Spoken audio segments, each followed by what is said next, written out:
So the last letter on here is the T. And this is the transition plan for reintegration, self-care, and follow-up.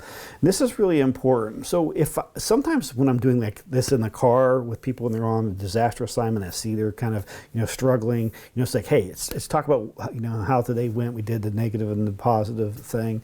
Then I'll say, hey, what do we need to do? What would help you most tonight to be able to replenish yourself, to regroup, and those type of things are really, really an important part of that. So identify those self-care activities. A lot of times some people feel very selfish for being able to do things to care for themselves. And sometimes we get overly spiritual and it's like, oh, I should be worried about myself. What do people? No, you need to take care of yourself, because if you don't take care of yourself, then you're not going to be able to effectively care for others. And when you come back from a disaster or whatever, and you go into the next deployment or even back into your home world where you're doing your general duties, is if you don't take time to process this stuff, you're not going to be any good anyway. Right?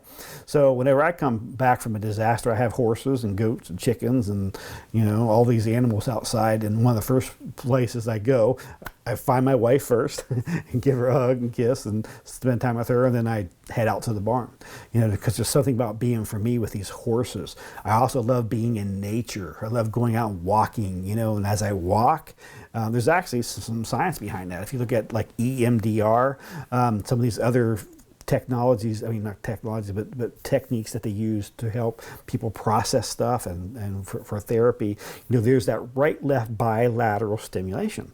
We as human beings are designed to walk. And as you walk, you process and you think, and there's that kind of right-left movement. So walking is very, very helpful for that. Talking with a friend, singing, listening to music, doing crafts or arts or riding your motorcycle or whatever it is that kind of helps you to recenter and to bring joy back into your life. And sometimes it can just be mundane tasks. One of the things I love to do is get out on a tractor and mow the lawn.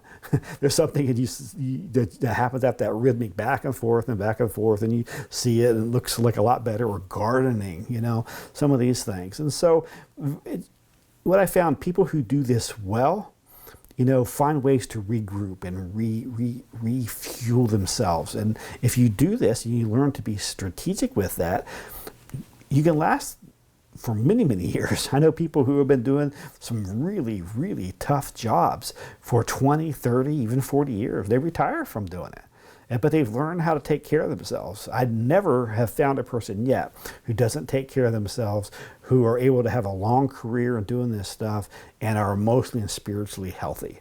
Sometimes they stay on the job until retirement, but they kind of left the job a long time ago.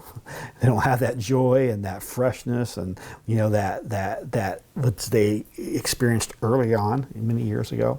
So this transition plan for reintegration, self-care, and follow-up is really, really important. And so the other thing you want to do is figure out, okay, after this, do I need to meet with them again, another couple days or couple months?